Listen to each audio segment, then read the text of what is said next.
Hi viewers, welcome to Veni beauty tips and cooking. ఈరోజు ఈ వీడియోలో శనక్కాయల కారం ఎలా ప్రిపేర్ చేయాలో చెప్తానండి. సో ఇది దోశ కాంబినేషన్ అండ్ పులగం పొంగలి అండ్ వైట్ రైస్ కాంబినేషన్ కూడా సూపర్గా ఉంటుందండి. సో ఎలా చేయాలో చెప్తానండి. ఫస్ట్ ఆనియన్, టమాటో, పచ్చిమిర్చి తీసుకోవాలి తగినంత. తీసుకున్న తర్వాత అండ్ శనక్కాయలు వేయించుకోవాలండి. ఇలా తర్వాత ఇవి ముక్కలు కట్ చేసి ఒక ప్యాన్ తీసుకొని ఆయిల్ వేసి ఇలా వేయించాలండి. అన్నిటి ఒకేసారి నువ్వులు కూడా వేయించుకోవాలి. ఇలా చిటపటలు ఆడేటట్టు. అండ్ వెల్లుల్లిపాయలు సగం వేగిన తర్వాత వెల్లుల్లిపాయలు చింతపండు యాడ్ చేయండి.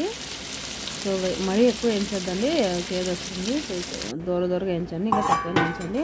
ఒక మిక్సీ జార్ తీసుకొని నువ్వులు, వేరుశనగకాయలు ఇలా మిక్సీ పెట్టుకున్న తర్వాత అలా పచ్చా వేయండి. తర్వాత అన్నీ టమాటా అనే పచ్చిమిర్చి యాడ్ చేసి సాల్ట్ యాడ్ చేయండి తగినంత. వాటర్ కూడా యాడ్ చేయండి, వాటర్ కన్సిస్టెంటీ. సో ఎక్కువ యాడ్ చేయొద్దని టేస్ట్ ఉండదండి. అంతే అండి, సింపుల్. టుడే మా ఇంట్లో దోశ కాంబినేషన్ చేసామండి. సో మీరు కూడా ట్రై చేసి ఎలా ఉంది కాంబినేషన్. అల్లం వీడియో చేశానండి. పచ్చిమిరకాయల కారం సేమ్ అంది. అండ్ సో ఇందులో నేను నువ్వులు యాడ్ చేశాను. అండ్ తెల్లవాయలు కొంచెం ఎక్కువ యాడ్ చేశానండి. సో సూపర్ టేస్ట్ ఉందని నువ్వులు, శనక్కాయలు.